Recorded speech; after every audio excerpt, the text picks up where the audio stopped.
Hello namaste welcome back to my YouTube channel వేసీ paradise. I am Gajavalli Sai Sahiti. ఈరోజు special పల్లి పొడి. దీనినే వేరుశనగిత్తనాల పొడి, శనక్కాయ పొడి, గ్రౌండ్ నట్ పౌడర్ అని రకరకాలుగా పిలుచుకుంటూ ఉంటారు. మీరేం పిలుస్తారు?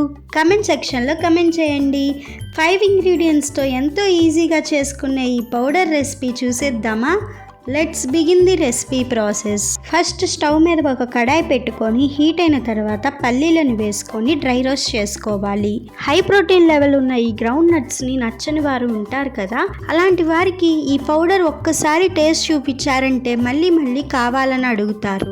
ఇలా ఫ్రై అయిన గ్రౌండ్ నట్స్ పూర్తిగా చల్లారిన తర్వాత ఒక మిక్సీ జార్ తీసుకొని అందులో 200 గ్రామ్స్ వరకు పల్లీలు తీసుకోవాలి. తర్వాత ఇందులో ఒక 8 to 10 వెల్లుల్లి రెబ్బలు యాడ్ చేసుకోవాలి.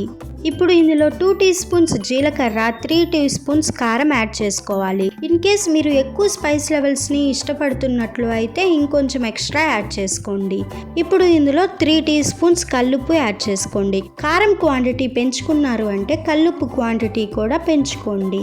ఇప్పుడు ఇక్కడ చూపిస్తున్న విధంగా మెత్తగా గ్రైండ్ చేసుకున్నారు అంటే ఎంతో టేస్టీగా ఉండే పల్లి పొడి రెడీ. సింపుల్గా తయారు చేసుకునే ఈ పౌడర్ రెసిపీ నచ్చిందా? అయితే ఖచ్చితంగా ట్రై చేయండి. దీన్ని 8 కంటైనర్లో 3 to 4 months వరకు స్టోర్ చేసుకోవచ్చు. ఇడ్లీ, దోశ, చపాతి, వేడి వేడి అన్నంలోకి పర్ఫెక్ట్ కాంబినేషన్ ఈ పల్లి పొడి. అంతేకాకుండా మీరు ఏదైనా ఫ్రై కానీ కర్రీ కానీ చేసుకున్న దాంట్లో 1 స్పూన్ ఇది యాడ్ చేసుకున్నారు అంటే టేస్ట్ అద్దిరిపోతుంది. చెప్పాలంటే ఇది కూడా ఒక మసాలా పౌడర్ లాగా ఉపయోగపడుతుంది. Stay tuned for more interesting recipes.